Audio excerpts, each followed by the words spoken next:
Sobat Maestro, sesaat lagi Anda akan bersama-sama mengikuti pengajaran firman Allah yang disampaikan oleh hambanya Pastor Dorcas Daud dari Gereja Hope ACC. Selamat mendengarkan.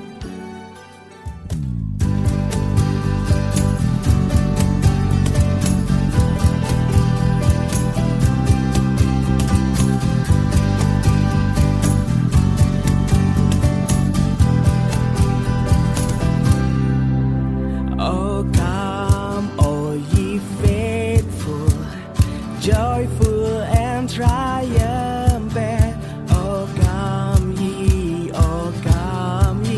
to Bethlehem. Come and behold him, born the King of angels. Oh come let us adore him, oh come let us adore him, oh come let us adore him, Christ the Lord.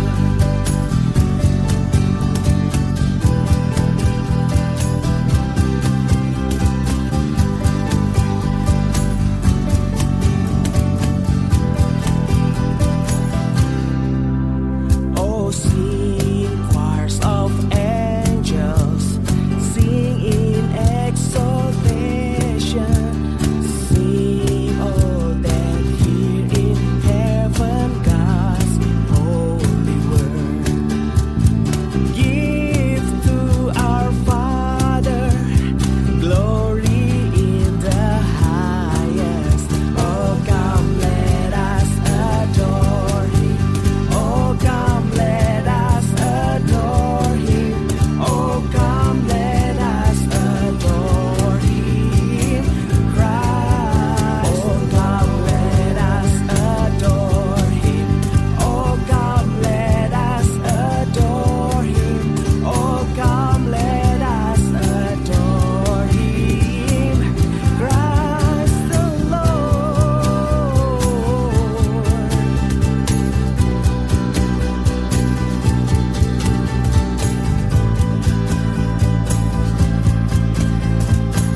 Shalom, Anda akan mendengarkan program Kuasa dalam Firman-Nya yang disampaikan oleh Pastor Dorcas Daud dari Hope ACC dan Dorcas Ministries.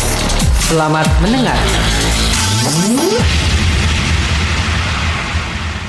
Shalom. Kita membuka 1 Samuel pasal 30. 1 Samuel pasal yang ke-30, ayat yang ke-1 sampai dengan ayat yang ke-31 ya. Kita akan baca sama-sama, memang panjang tapi ini perlu kita baca semua. Kita bergantian ya. Dari mulai ayat pertama saya, ayat yang kedua Anda.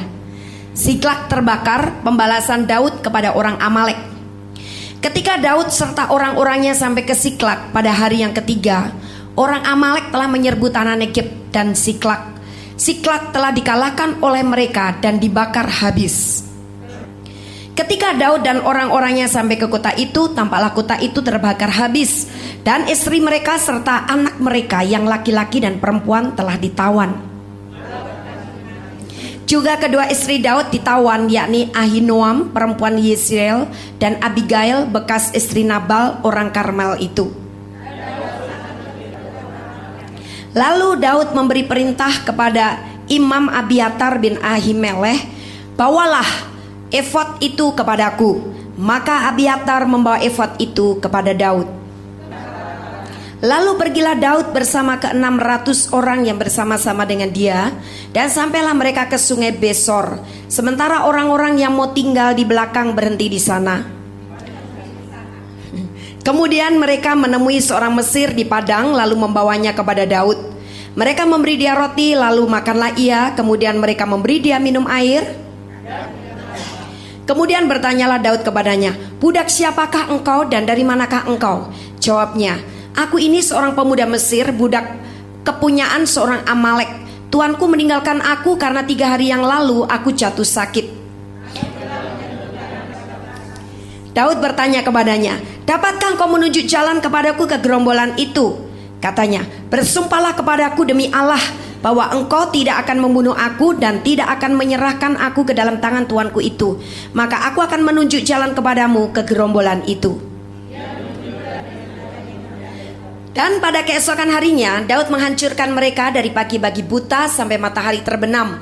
Tidak ada seorang pun dari mereka yang lolos kecuali 400 orang muda yang melarikan diri dengan menunggang unta. Tidak ada yang hilang pada mereka, dari hal yang kecil sampai hal yang besar, sampai anak laki-laki dan anak perempuan, dan dari jarahan sampai segala sesuatu yang telah dirampas mereka. Semuanya itu dibawa Daud kembali. Ketika Daud sampai kepada ke-200 orang yang telah terlalu lelah untuk mengikuti Daud, yang telah dibiarkannya tinggal di dekat sungai Besor, maka keluarlah orang-orang ini menyongsong Daud dan menyongsong rakyat yang bersama-sama dia. Daud mendekati orang-orang itu dan memberi salam kepada mereka. Tetapi Daud berkata, janganlah kamu saudara-saudaraku berbuat demikian dengan apa yang diberikan Tuhan kepada kita, sebab ia telah melindungi kita dan menyerahkan ke dalam tangan kita gerombolan yang menyerang kita. Dan demikianlah halnya sejak hari itu dan seterusnya. Hal itu ditentukannya menjadi ketetapan dan peraturan bagi orang Israel sampai sekarang. Daud mengirim pemberian kepada para tua-tua di Yehuda, yakni kepada yang di Betel, kepada yang di Ramot di tanah selatan, kepada yang di Yatir, kepada yang di Rakal, kepada yang di kota-kota Yerahmeel, kepada yang di kota-kota orang Keni, kepada yang di Hebron, dan kepada segala tempat di mana Daud dengan orang-orangnya mengembara. Menarik sekali kisah yang dialami oleh Daud bersama dengan pasukan perangnya dan rakyatnya. Bahkan apa yang terjadi pada diri Daud sendiri, yaitu ketika Daud dan orang-orangnya sampai ke Siklak pada hari yang ketiga, ternyata mereka mendapatkan Siklak itu telah dibakar oleh orang Amalek. Kita bisa membayangkan betapa terkejutnya, sedihnya, dan berbagai macam perasaan ada di dalam Daud. Barangkali kalau dia seorang perempuan langsung bisa nangis berteriak-teriak. Tapi Daud seorang raja yang penuh dengan penguasaan diri. Tapi toh tetap hatinya merasa sangat sedih melihat kejadian itu. Dan bukan hanya itu saja yang terjadi dengan Daud. Dalam keadaan hatinya begitu kaget dan sedih melihat Siklak yang sudah dibakar oleh orang Amalek, ternyata dia juga mendapat laporan bahwa seluruh orang-orangnya itu dijadikan jarahan oleh orang Amalek. Istri-istri mereka, anak-anak mereka, kambing domba mereka, dan harta benda yang tidak terbakar dalam pembakaran Siklak, termasuk istri-istrinya Daud sendiri. Dalam keadaan seperti itu tentu saja rakyatnya begitu kecewa, dan satu-satunya yang bisa menjadi pelampiasan untuk kekecewaan yang dialami oleh rakyatnya adalah rajanya. Mereka marah besar kepada Daud, bahkan mereka kemudian mau melempari Daud dengan batu. Mereka merasa kecewa sekali. Dalam keadaan hati yang sedih, dia menghadapi hujatan daripada rakyatnya. Seorang raja yang tadinya dielu-elukan, seorang raja yang tadinya disambut selalu dengan tempik sorak karena selalu menang di dalam peperangan, tapi kali ini mendapat hujatan daripada rakyatnya. Sungguh satu hal yang menyedihkan sekali. Dan pada saat itu Daud merasa sangat terjepit. Sampai Alkitab mengatakan, dan Daud sangat terjepit. Orang yang merasa terjepit itu merasa sekelilingnya adalah jalan buntu semua. Rasanya begitu kuat tembok-tembok mengelilingi dia dan tidak bisa mendapatkan jalan keluar untuk masalahnya. Itulah Daud. Namun Daud tidak mau ditenggelamkan di dalam perasaannya yang terjepit, kesedihannya, dan segala macam hal yang ada di dalam hatinya. Daud tidak mau tenggelam dalam masalahnya. Dia tahu bahwa satu hal yang bisa menolong dia keluar dari permasalahannya adalah kalau jiwanya bangkit. Kalau jiwanya tidak bangkit, walaupun dia tahu Allahnya luar biasa, Allahnya dahsyat, Allahnya setia, Allah mau menolong dirinya, namun dia tak akan mampu untuk meraih pertolongan Allah. Itu sebabnya Daud harus membangkitkan jiwanya terlebih dahulu. Apa yang dilakukan Daud untuk membangkitkan jiwanya, supaya dia sekarang berani untuk menghadapi masalah itu dan yakin pasti dia menang menghadapi masalah itu? Yaitu Daud akhirnya datang kepada Tuhan. Dia tahu bahwa Tuhan adalah satu-satunya penolong, Tuhan adalah satu-satunya pemberi jawaban untuk masalahnya. Sekalipun kelihatannya masalahnya masalah yang sangat kronis sekali, masalah yang cukup berat. Namun Daud tidak pergi ke ahli nujum, tidak juga minta pendapat dari para penasehatnya ataupun pendapat daripada rakyatnya, karena pada waktu itu rakyatnya sudah stres berat. Namun Daud mencari Allah. Dia berdoa sungguh-sungguh, ya Tuhan, apa yang harus saya lakukan? Haruskah aku berdiam diri atau aku harus mengejar gerombolan itu, menyerang dan mengalahkan mereka? Mengapa Daud perlu bertanya kepada Tuhan?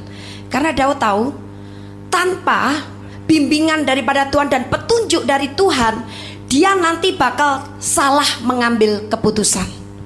Itu sebabnya Daud perlu minta petunjuk dulu dari Tuhan.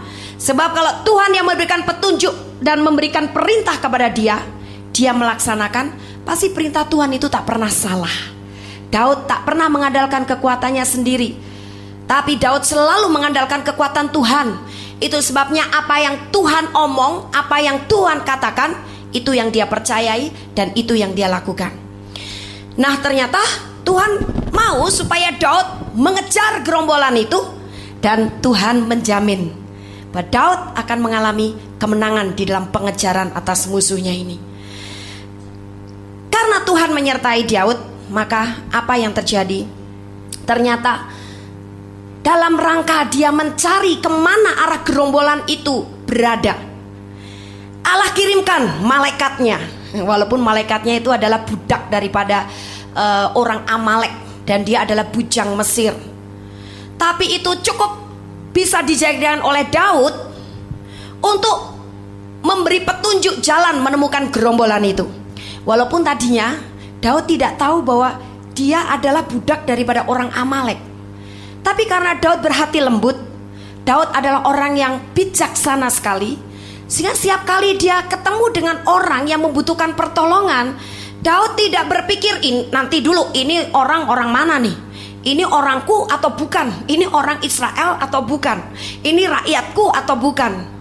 Daud tidak menyelidiki hal itu dulu. Pokoknya tiap kali dia melihat ada seseorang punya masalah perlu ditolong, dia dengan tidak segan-segan mengulurkan tangannya. Hatinya lembut sekali, penuh dengan belas kasihan. Tapi dengan kelembutannya seperti itulah, maka Daud yang berhasil menanamkan kebaikan kepada orang-orang yang membutuhkan pertolongannya, ternyata Tuhan jadikan itu adalah alat pertolongan Tuhan. Ternyata apa yang dia tanamkan itu tidak salah. Karena ketika bujang daripada orang Amalek ini akhirnya sudah diberi makan, diberi air minum, dan kemudian ditanya, dia mengaku bujang daripada Amalek.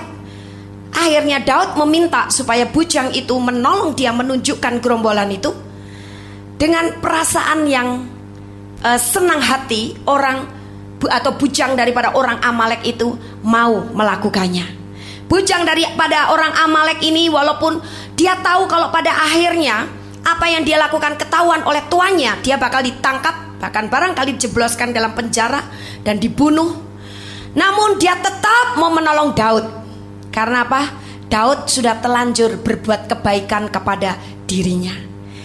Itu sebabnya dengan cepat sekali Daud bisa menemukan gerombolan orang Amalek. Dan apa yang dia lihat ketika ketemu dengan gerombolan orang Amalek itu, ternyata orang Amalek sedang berpesta pora. Mereka minum-minum, mereka makan-makan, sebab jaran mereka memang terlalu banyak. Sebab Daud dan rakyatnya itu kaya. Jadi mereka mendadak jadi orang kaya raya. Biasa kalau orang menjadi orang kaya mendadak, akhirnya jadi mabuk harta. Dan kalau sudah mabuk harta lupa diri, wah apa saja dia lakukan, dosa atau tidak dosa. Pokoknya yang penting pesta pora dulu, pesta pora dulu. Nah ini orang Amalek juga begitu. Tentu saja hal ini atas campur tangan Tuhan, supaya membuat gerombolan itu dalam keadaan lengah. Sebab kalau gerombolan itu tidak dalam keadaan lengah, senantiasa jadi pasukan orang Amalek yang berjaga-jaga, tidak bisa diserbu oleh Daud secara tiba-tiba. Tapi dalam keadaan mereka minum-minum, makan sampai kenyang, berpesta pora, tertawa-tawa, barangkali sampai ada yang mabok. Justru saat itulah suasana yang paling tepat sekali untuk Daud menyerbu dengan tiba-tiba. Dan apa yang terjadi luar biasa. Kemenangan ada di pihak Daud. Dan semua yang dijarah oleh orang Amalek ternyata dikembalikan kepada Daud.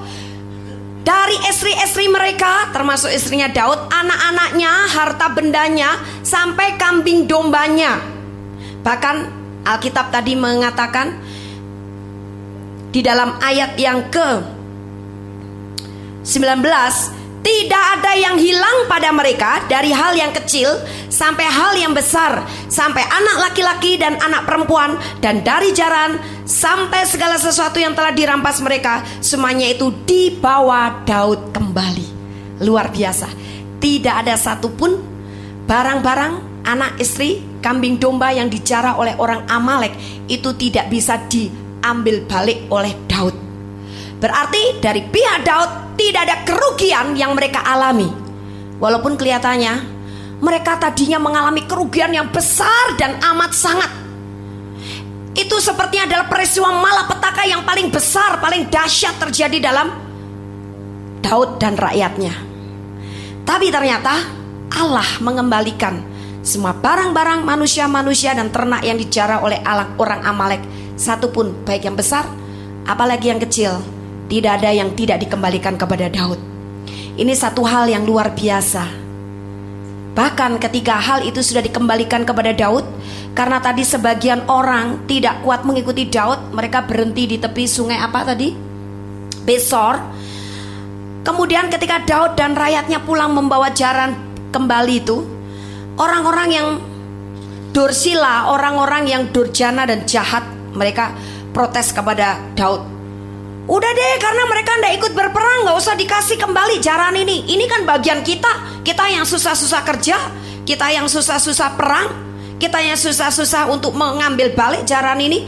Mereka tidak ikut perang, enak-enak mau menikmati jarahan ini. Tapi Daud sekali lagi menunjukkan hatinya yang sangat lembut. Hati yang lembut penuh dengan kebijaksanaan, selalu memberikan keputusan dari pertimbangan yang adil. Dia bilang, jangan begitu, ini semuanya kan dari Tuhan. Mestinya kita ini bersyukur. Dalam keadaan mengalami malapetaka, dirampas habis-habisan, Tuhan kembalikan semuanya kepada kita. Itu adalah satu hal yang luar biasa. Makanya biarin yang mereka bagi juga jarahan ini. Jangan hanya dikembalikan anak istrinya, tapi barang-barangnya juga kembalikan, biar mereka menikmati hasil daripada jarahan ini. Dan tidak hanya itu saja, Daud bukan hanya lembut hatinya kepada rakyatnya, tapi sampai dia juga mengirimkan pemberian itu kepada para tua-tua di Yehuda. Dia tidak pernah menjadi seorang raja yang egois. Dia selalu peduli kepada yang lain. Itu sebabnya sampai dia bersusah payah mengirim bingkisan kepada para tua-tua di Yehuda. Karena Pak Daud hatinya mengasihi sesama. Daud bisa mempunyai hati yang mengasihi sesama karena Daud sungguh-sungguh mengasihi Allah. Dari mana kita tahu? Tercermin dari ungkapan hatinya yang tertulis dalam kitab Mazmur. Kalau kita membaca kitab Mazmur, kita bisa membaca hatinya Daud transparan betapa dia sangat mengasihi Allah. Dan kasih kepada Allah ini akhirnya mewarnai hubungannya dengan sesama, mewarnai hubungannya dengan orang lain. Sehingga walaupun orang berbuat jahat, orang berbuat buruk terhadap dirinya, namun Daud tidak pernah membalas kejahatan dengan kejahatan. Bahkan Daud selalu mau berusaha berbuat kebaikan dan menolong sesama, karena dia menyadari bahwa Allah sangat mengasihi dia. Tapi saudara, yang kita pelajari dari kehidupan Siklak yang terbakar ini adalah bagaimana dalam keadaan situasi terjepit, akhirnya Daud mengalami kemenangan. Bukankah banyak kali orang Kristen juga berada dalam satu situasi yang seperti ini? Terjepit berbagai macam masalah dan seakan-akan semua orang di sekitarnya menyalahkan dia. Semua orang di sekitarnya tidak ada yang berpihak kepada dia. Bahkan barangkali sudah menghakimi dia, menolak, menyingkirkan, atau sudah menjatuhkan vonis bahwa orang Kristen ini adalah orang Kristen yang tidak bisa dipercaya, dan berbagai macam komentar yang buruk-buruk. Kadang-kadang orang Kristen berada dalam situasi seperti itu. Tapi kalau kita yang sedang mengalami situasi seperti itu, apa yang kita lakukan? Bingungkah? Streskah? Frustrasikah? Marah-marahkah? Bunuh dirikah? Wah, udah deh, aku tak mati, meninggalkan dunia ini supaya masalah selesai. Saudara, jangan dikira orang bunuh diri itu selesai dari masalah loh saudara. Di alam roh, masalah yang dia tinggalkan di bumi itu akan menuntut dia terus-menerus. Amin. Bahkan perasaan sakit ketika dia melakukan bunuh diri, entah bunuh dirinya minum baygon, entah bunuh dirinya potong urat nadi, entah bunuh dirinya pakai pisau cus gitu, entah bunuh dirinya minum racun, dan masih banyak lagi, atau menggantungkan leher di ambang pintu pakai tali rafia.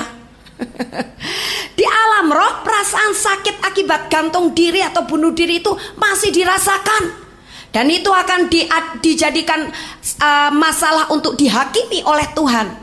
Apalagi kalau yang melakukannya adalah orang Kristen.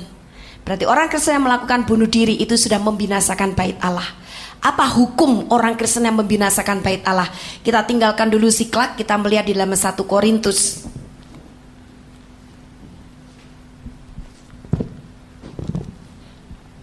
1 Korintus pasal yang ke-3 ayat yang ke-16. Ya, kita baca sama-sama ya. Tidak tahukah kamu bahwa kamu adalah bait Allah dan bahwa roh Allah diam di dalam kamu? Jika ada orang yang membinasakan bait Allah, maka Allah akan membinasakan dia. Sebab bait Allah adalah kudus dan bait Allah itu ialah kamu. Jadi hukum kita melakukan bunuh diri itu adalah kita akan dibinasakan oleh Allah. Dan selama-lamanya sampai kepada kekekalan nanti, itu perasaan sakit dan dikejar dosa itu tidak habis-habisnya. Nah, itu sebabnya jangan biarkan situasi yang sangat menjepit Anda itu membuka celah untuk roh bunuh diri masuk di dalam pikiran. Biasanya roh bunuh diri itu masuk dulu dalam pikiran. Pikiran dibuat begitu gelap, matanya juga jadi gelap. Jadi lihat pisau juga gelap, dikira kue. Lihat baygon dikira Sprite, dia minum karena matanya gelap. Nah saudara, jangan dikira bahwa orang Kristen terbebas daripada dorongan-dorongan seperti ini, karena setan memang maunya kita cepat-cepat meninggalkan dunia. Sebab kalau orang Kristen lama-lama di dunia bahaya. Apalagi kalau di dunia dia sudah mulai bertumbuh di dalam Tuhan, dia sudah mulai cinta Tuhan, dia sudah mulai hidup benar dengan Tuhan, dia sudah mulai berbuang untuk Tuhan. Wah, itu bahaya sekali bagi kerajaan setan-setan. Dengan berbagai cara dan intimidasi yang masuk dalam pikiran orang Kristen, Setan berusaha untuk menjerumuskan dia ambil keputusan singkat, langkah singkat, bunuh diri. Walaupun acap kali saya menemukan dari orang-orang Kristen yang saya layani, ketika mau memulai bunuh diri, tiba-tiba muncul ketakutan juga. Waduh, tapi nanti kalau sudah minum baygon ini, waktu rohnya mau lepas gimana ya? Sakit nggak ya? Sakit nggak ya? Waduh, nanti pada waktu potong urat nadi ini, darah keluar semuanya. Iya, kalau saya langsung mati. Kalau enggak, sampai kayak ayam kekelojetan begitu gimana? Banyak juga yang akhirnya disadarkan juga oleh Roh Kudus, diberikan perasaan takut untuk menghadapi kematian secara bunuh diri. Saya selalu menjawab, bagus. Itu juga pekerjaan Roh Kudus untuk menyadarkan kamu, menggagalkan niatmu mengikuti bujukan setan dan iblis untuk bunuh diri. Banyak sekali orang Kristen yang punya dorongan-dorongan roh bunuh diri seperti ini karena apa? Dalam keadaan terjepit. Tapi kalau Daud, dia tidak mau dikuasai oleh roh bunuh diri. Apa yang dia lakukan? Nomor satu, dia datang kepada Allahnya. Kalau Anda dan saya dalam keadaan dalam situasi yang terjepit oleh masalah apapun, barangkali Anda dihimpit oleh masalah keuangan. Masalah keuangan belum beres, Anda dihimpit dengan permusuhan dengan mertua, kemudian dengan tetangga, belum motornya tiba-tiba hilang, anak sakit, pembantu kabur, kemudian utang bertumpuk-tumpuk di mana-mana, Anda tidak bisa bayar, kasbon juga menunggak. Barangkali hal seperti itu. Belum orang-orang menyalahkan semua kepada Anda. Anda dipersalahkan sebagai seorang istri yang tidak bisa cari uang. Barangkali Anda dipersalahkan sebagai orang istri yang tidak pintar pegang uang. Barangkali Anda dipersalahkan sebagai seorang istri atau seorang suami yang bodoh, dan sebagainya dan sebagainya. Rasanya lonely, seorang diri, tidak ada orang yang mengerti Anda. Tapi jangan lupa, ada satu pribadi yang selalu mengerti Anda dan saya, yaitu siapa? Tuhan Yesus. Dia sebagai Tuhan yang memimpin kehidupan kita, sebagai Raja yang menguasai hidup kita, sebagai kakak yang mengasuh kita, tapi dia juga sebagai seorang sahabat yang sangat bersimpati kepada Anda dan saya. Bagian kita yang harus membangkitkan iman kita dengan cara datang kepada Dia. Karena pada saat seperti itu kita datang kepada Dia, berarti menunjukkan iman kita kepada Tuhan. Berarti menunjukkan bahwa kita tuh mempercayai Dia 100%. Sekarang kalau orang-orang di dunia, bahkan seisi rumahku saja, tidak ada yang bisa aku percayai, tapi hanya Engkau Tuhan yang bisa aku percayai. Kalau sekarang orang-orang seisi rumahku saja tidak bisa mengerti aku, tapi aku tahu hanya Engkau yang bisa mengerti aku. Amin. Suatu hari saya ditelepon oleh seorang bapak muda. Bapak muda ini tahu saya dari seorang anak rohani saya yang dulu sekali. Nah, bapak ini bilang, ibu tolong bu doain. Siapa? Istri saya. Kenapa? Pokoknya harus yang ini, harus yang ini. Waduh, dalam hati saya, orang kalau sudah punya masalah egois banget. Saya bilang, nanti dulu, masalahnya apa ini? Saya lagi ada urusan nih. Pokoknya tolong cepat deh bu, sekarang. Kenapa saya nggak tahu, nggak ngerti. Istri saya nangis terus. Nggak mau keluar kamar, nggak mau ngomong sama saya. Bahkan dia berusaha cari pisau mau bunuh diri. Waduh, gimana ya? Pokoknya saya omong udah nggak mau dengar, siapa saja yang ngomong nggak mau dengar. Oke lah, saya sempatin datang ke sana. Rumahnya juga jauh, susah saya mencarinya karena rumahnya kecil, di gang kecil, becek lagi. Tapi puji Tuhan, saya berdoa, Tuhan kirim malaikatmu untuk saya cepat menemukan tempat itu. Ternyata ada seseorang di ujung jalan sana yang mengetahui alamat itu. Saya segera sampai ke situ. Ada seorang ibu muda yang matanya sudah lebam sekali karena rupanya nangis sudah berhari-hari. Kucel sekali dan dia diam aja sambil telungkupkan kepalanya. Saya pegang pundaknya, saya bilang, kenapa? Langsung tangan saya dibuang begini. Kenapa? Saya bilang. Tapi saya sadar, percuma saya ngomong banyak-banyak. Lebih baik saya langsung bertindak dengan iman. Masih terus tetap saya usap-usap punggungnya. Saya bilang, aku alirkan kasih Yesus, aku alirkan kasih Allah Bapa, aku alirkan kasih Roh Kudus. Terus walaupun dia berusaha mengelak dari tangan saya mengelak, tapi makin dia mengelak makin kuat saya pegang punggungnya. Saya tahu itu yang mengelak setannya. Terus saya lama-lama dia terisak-isak. Sudah terisak lama-lama nangis sejadi-jadinya. Ya udah, saya biarin biar puas nangis. Setelah itu saya tumpang tangan, saya bilang, Tuhan, sekarang urapanmu yang menolong ibu ini, membebaskan semua keruwetan dalam pikirannya. Tiba-tiba Roh Kudus memberikan perasaan kepada saya. Ini perasaan lonely, merasa disalahkan terus-menerus, merasa sendiri, tidak ada orang mengerti dia. Akhirnya dia merasa tertuduh. Oke, sekarang semua keruwetan dalam pikirannya, merasa disalahkan, tidak ada orang mengerti, perasaan tertuduh, aku cabut dari pikirannya dalam nama Yesus. Saya tuh melihat kayak ada benang kusut gitu terus tercabut gitu loh. Nah, dengan iman saja, walaupun ibu ini tidak muntah, saya dapat vision seperti benang kusut sudah terlepas. Saya percaya pikirannya sudah tenang. Setelah saya melihat itu, saya bilang, Tuhan terima kasih.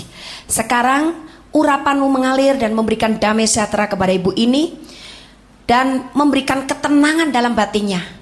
Kasihmu terus mengalir dan membuat dia mau mengampuni, mengasihi istrinya, mengampuni, mengasihi suaminya. Terima kasih Tuhan, dan dia tidak menutup hatinya untuk berkomunikasi dengan orang lain. Berikan terangmu dalam pikirannya sehingga dia bisa berpikir jernih dalam nama Yesus. Haleluya, amin. Saya tunggu, akhirnya dia sadar sendiri. Dia lap matanya sambil masih agak setengah terisak, baru dia cerita, "Habis gimana Bu Pendeta? Saya ini merasa sendiri di sini. Suami saya nyalain saya terus. Mertua saya juga begitu. Terus keponakan saya, apalagi kakak ipar saya sudah jenuh, bosan tinggal di rumah ini. Saya nggak mau tinggal campur sama mertua lagi, sama kakak lagi." Kakak ipar. Saya maunya suami saya itu ngontrak sendiri, rumah kecil-kecil saya juga mau, daripada saya tersisa di sini. Kalau ada masalah selalu saya disalahin. Anehnya suami saya ikut-ikutan nyalain saya, jadi saya merasa sendiri. Buat apa saya hidup? Wah, udah ngeluarin semua unek-uneknya. Saya dengerin aja. Rupanya dia butuh tempolong. Cuma butuh tempolong, coba saudara. Saudara, kita tidak munafik ya. Kadang-kadang membutuhkan suatu saat orang yang bisa menjadi tempolong untuk mengeluarkan semua unek-unek di dalam hati kita. Betul enggak? Rasanya kalau nggak ada itu lonely banget gitu. Aduh, kok nggak ada. Padahal saudara, sekalipun kita tidak menjumpai orang-orang siap sedia jadi tempolong kita, Tuhan Yesus selalu mau jadi tempolong saudara dan saya. Amin. Ngobrol aja sama Tuhan. Tapi karena memang mereka keluarga Kristen yang baru, itu mertuanya masih banyak ada hiolo segala macam. Nah, akhirnya selesai dia ngomong begitu-begitu, saya bilang, jangan bilang bahwa semua orang tidak peduli sama kamu. Jangan bilang bahwa tidak ada yang kasihan dan memperhatikan kamu. Sekalipun kelihatannya orang-orang di rumahmu ini tidak memperhatikan kamu, bahkan cenderung menyalahkan kamu terus-menerus, termasuk suamimu, mertuamu, iparmu, keponakanmu, semua rasanya memusuhi kamu.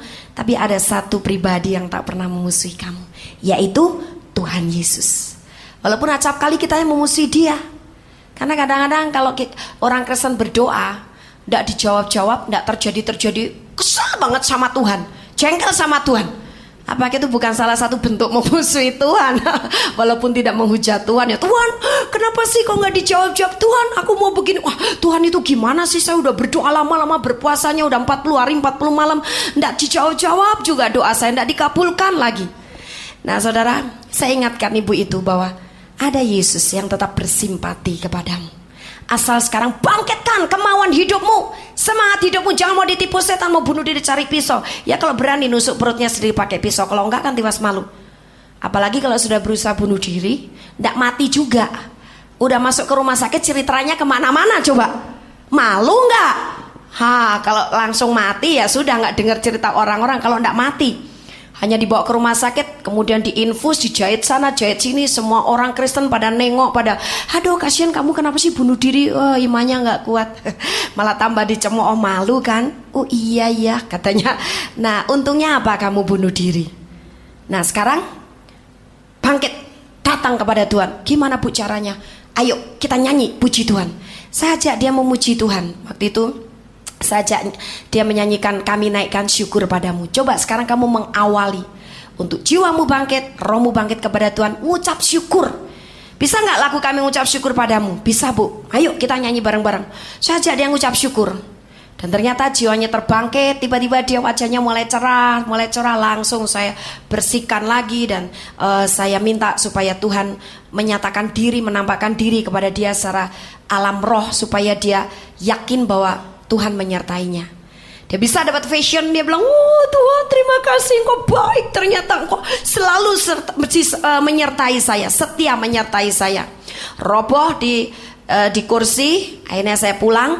Malam harinya suaminya telepon, aduh Bu, terima kasih Bu, istri saya sudah manis sekali, sekarang sudah mau tidur sama-sama saya. Saudara, ini satu contoh saja. Sebetulnya banyak orang Kristen juga menghadapi yang sama dan melakukan kasus yang sama. Rasanya seorang diri dan frustrasi sekali. Apa yang perlu kita lakukan pada saat terjepit seperti itu? Pertama, bangkitkan jiwamu, bangkitkan rohmu, datang kepada Tuhan, mengucap syukur terlebih dahulu.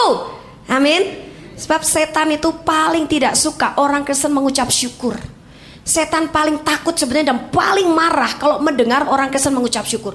Setan maunya mendengar orang Kristen menghujat Tuhan. Setan maunya mendengar orang Kristen marah-marah.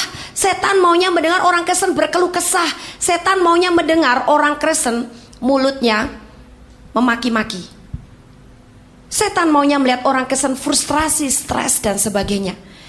Tapi Allah senang melihat dan mendengar kita mengucap syukur untuk segala sesuatu. Paulus mengingatkan kita bahwa mengucap syukur itu dalam segala hal. Jadi langkah pertama, ucapkan syukur dulu walaupun hatimu pedih. Terus mengucap syukur walaupun hatimu pahit. Terus mengucap syukur walaupun hatimu lonely, merasa sendiri. Terus mengucap syukur walaupun engkau merasa tertindas, terjepit dan sebagainya. Itu yang dilakukan oleh Daud. Pada saat dia terus memuji Allahnya, datang kepada Allahnya, bermazmur. Makanya kalau kita lihat dalam Mazmur, itu kan ada pergumulan Daud ya, nyanyian pagi dalam menghadapi musuh dari Daud.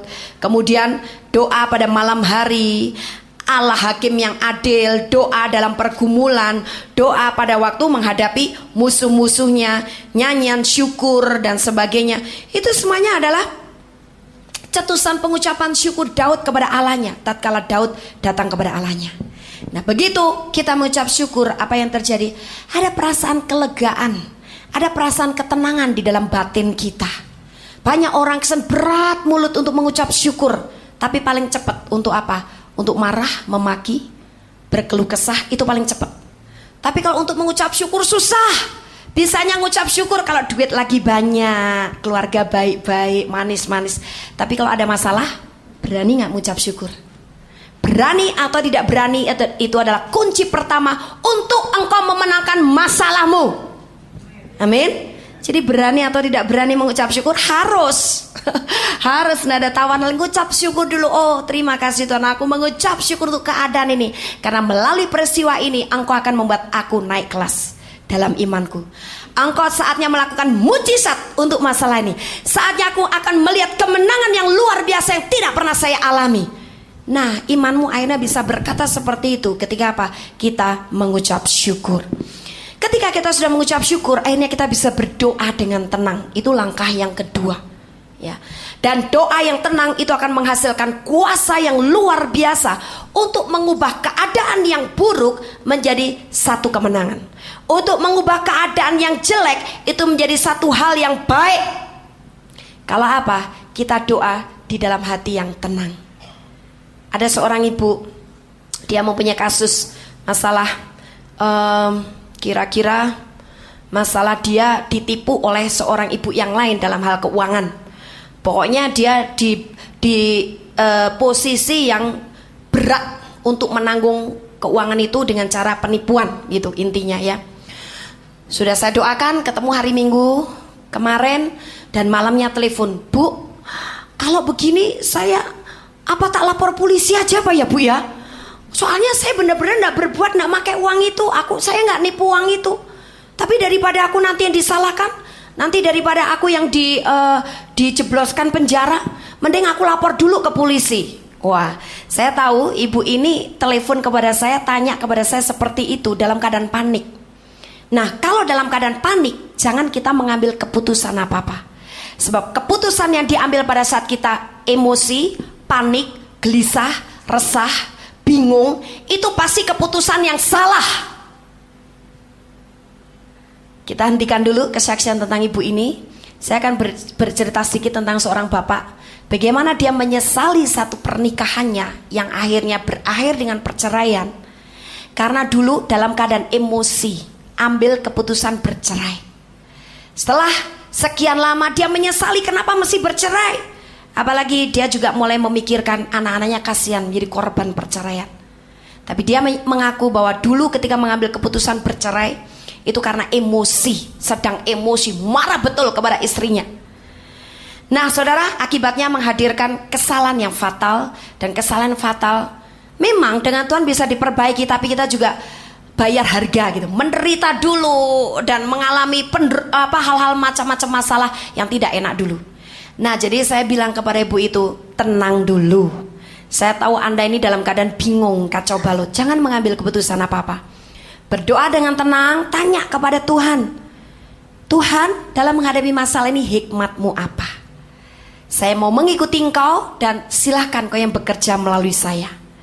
Tapi tanyalah dengan hati yang tenang dulu. Sebab kalau hati Anda tidak tenang, langsung ambil tindakan, nanti melahirkan kesalahan yang fatal, keputusan yang fatal. Hanya kesalahan itu berikut-ikut, bertambah-tambah. Sedangkan kesalahan atau masalah awal, masalah pertama itu belum terselesaikan, tapi muncul masalah berikutnya. Karena apa? Kita salah mengambil keputusan. Tapi puji Tuhan, ibu itu akhirnya sadar dan dia bilang, oh begitu ya Bu ya. Baik dah, kalau begitu saya mau doa dulu. Nah saudara, mengucap syukur supaya hatimu tenang. Ketika tenang Anda berdoa, maka selesai Anda berdoa, Anda akan mendapatkan hikmat Allah yang luar biasa. Apa yang harus Anda lakukan. Amin. Seperti Daud, dia tahu bahwa ternyata dia harus mengejar gerombolan itu dan menyerang, mengambil balik semua jarahannya. Tatkala dia sudah berdiam diri di hadirat Allah, dia menemukan hikmat dan jawaban daripada Allah, sehingga dia mengambil keputusan yang tepat. Itu yang membuat kemenangan di dalam Daud. Nah, ketika Daud akhirnya berhasil mengejar dan menyerang, akhirnya sukacita yang dia alami, kemenangan yang dia alami.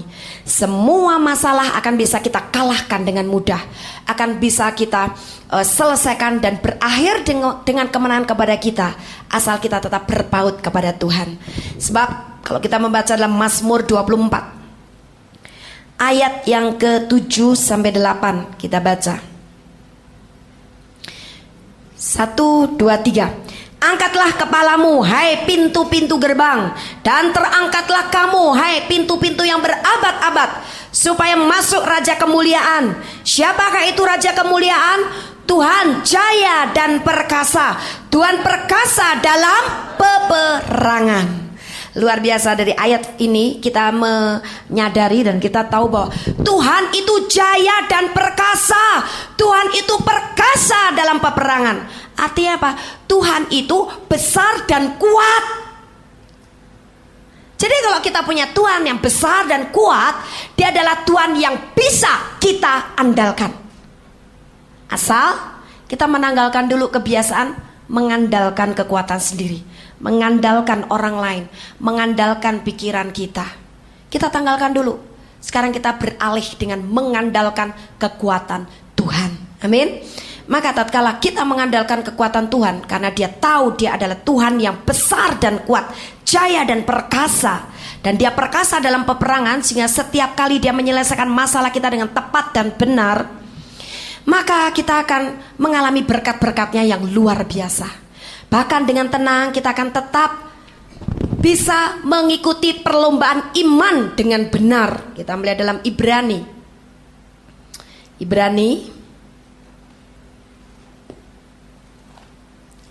Ibrani pasal yang ke-12.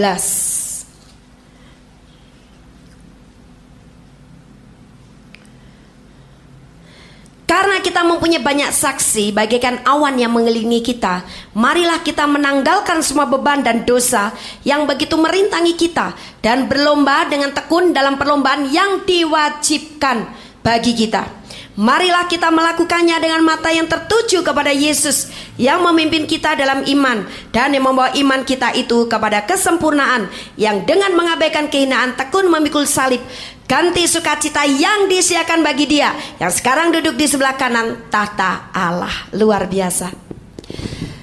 kita bisa memasuki perlombaan iman dengan benar, perlombaan iman dengan tekun. Perlombaan iman ini dilakukan atau diadakan terus menerus. Jadi bukan hanya tahun 2003 ini kita sedang masuk dalam perlombaan iman. Nanti tahun 2004 santai dulu Bayangkan kalau seorang pelomba lari selalu dia cari waktu santai untuk melepas lelah. Tiap kali seperti itu kemudian tarik-tarik dulu kaki, tangan. Kehabisan waktu. Dan rasanya kalau sudah santai sekali pengen santai terus, sukar sekali untuk lari lagi. Karena apa? Sudah menikmati kesantaiannya. Sementara tiba-tiba peluit dibunyikan, tanda perlombaan berakhir, menyesal si pelari ini. Karena apa? Dia banyak santai. Sama dengan kita, saudara. Kalau kita mengikuti perlombaan iman, lakukanlah perlombaan itu dengan tekun, terus menerus sampai kapan? Sampai Yesus datang kedua kalinya. Dia akan memimpin kita dari iman yang satu kepada iman yang lain yang lebih tinggi, dari iman yang satu kepada iman yang sempurna, karena dia adalah pemimpin iman kita. Marilah kita melakukannya dengan mata yang tertuju kepada Yesus yang memimpin kita dalam iman dan yang membawa iman kita itu kepada kesempurnaan. Yang dengan mengabaikan kehinaan, takun memikul salib ganti sukacita yang disediakan bagi dia, yang sekarang duduk di sebelah kanan tahta Allah. Dia adalah pemimpin dari iman yang satu kepada iman yang lain. Makanya dalam mengikuti perlombaan iman, mata tertuju kepada Yesus. Jangan kepada mertua, jangan kepada ipar, jangan kepada suami yang nyalain terus seperti ibu muda tadi, jangan kepada orang yang sedang menipu nama kita, jangan kepada orang yang sedang memfitnah kita, jangan kepada orang-orang yang sedang tidak peduli kepada kita. Tapi mata harus tertuju tetap kepada Yesus. Maka apa yang terjadi? Imanmu sanggup mengalahkan masalah itu dan mengalami kemenangan seperti Daud. Kuatkan imanmu hanya kepada Tuhan saja. Jangan lekatkan imanmu kepada manusia. Sebab iman kepada manusia itu kekecewaan yang akan kita peroleh. Tapi iman kepada Yesus tidak akan pernah kecewa. Ada kalanya kita harus punya iman sendiri kepada Tuhan tanpa ditopang oleh orang lain. Ketahuilah saudara, ada saat-saat tertentu di mana kita harus punya iman seorang diri hanya bergantung kepada Tuhan. Tidak lagi bergantung kepada topangan iman orang lain, dukungan iman orang lain, tapi sendiri saja dengan Tuhan. Saya setiap kali mengalami hal itu. Tapi yang saya terima terus-menerus adalah Tuhan selalu menolong saya. Tuhan selalu memberikan kemenangan dan Tuhan tidak pernah mengecewakan. Jadi saudara, bersyukur ada orang-orang yang masih berbaik hati kepada kita, mau kenal kita, mau mendukung kita, mau mengerti kita. Barangkali juga manis-manis dengan kita. Tapi kalau lagi tidak berada di tengah orang-orang seperti itu, tetap bersyukur. Karena kita harus tetap mempunyai hati yang melekat kepada Tuhan, mata yang tertuju kepada Yesus, supaya kita tidak berhenti mengikuti perlombaan iman, dan kita tidak tenggelam dalam masalah namun kita memenangkan masalah itu. Yang terpenting adalah dalam keadaan situasi kondisi apapun, hanya Yesus jawabannya. Amin. Haleluya. Kami percaya Anda pasti diberkati oleh firman Tuhan yang disampaikan oleh Pastor Dorcas Daud STH dari Hope ACC dan Dorcas Ministries. Sampai jumpa kembali. Tuhan Yesus memberkati.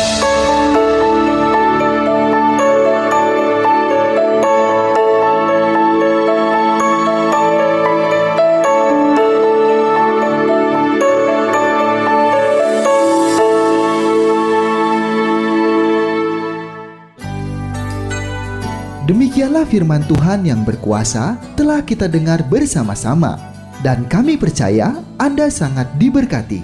Bagi yang membutuhkan pertumbuhan iman dan pelayanan lebih lanjut, Anda dapat menghubungi kami dan beribadah bersama dengan kami setiap hari Minggu di Gereja Hope ACC di ACC Center, Jalan Mekar Utama, nomor 31, lantai 3 Kompleks Mekarwangi, Bandung, pada jam 8.30. Ada kebaktian anak-anak pada jam yang sama. Ikuti juga Breakthrough Prayer setiap Jumat jam 18.30.